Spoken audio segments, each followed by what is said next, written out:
غەزا كان وەکوتمان بە فەرماندەی پێغەمبەری نازدار بوو عەلەیهی سەڵاتو وسەلام بۆ لەشکرێکی ئیسلامی بۆ کە بۆ کوشتاری مشرێکەکان خۆی فەرماندەی کردووە و تەشریفی بردووە، بەڵام جاری وها بۆ خۆی ئامادەی فەرماندەیەتەکەی کردووە، بەڵام دواتر کەسێکی تری کردووە بە ئەمیری لەشکرەکە و ڕوانەی کردوون، وەکو لە مؤتە و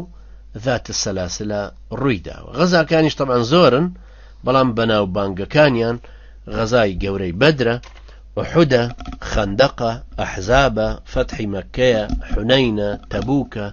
یان ذات الرقاعة، بني المصطلقة، خەیبەرە،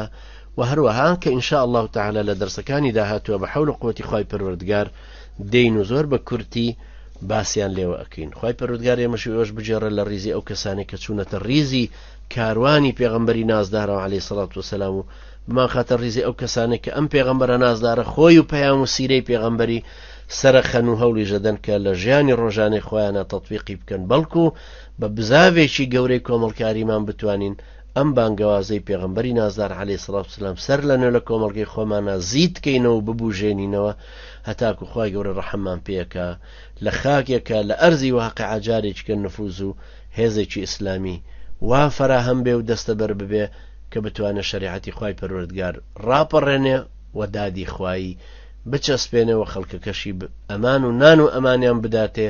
هەتاکو بەرەو ئیسلامەتەکەیان بهێنێتەوە. خوای گەورە ئێمەش وەشتر کردو کابمان کە بە ئەداتی قەدەری خۆی وەسخسنی دینەکەی.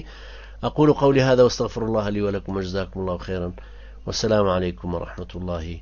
وبركاته.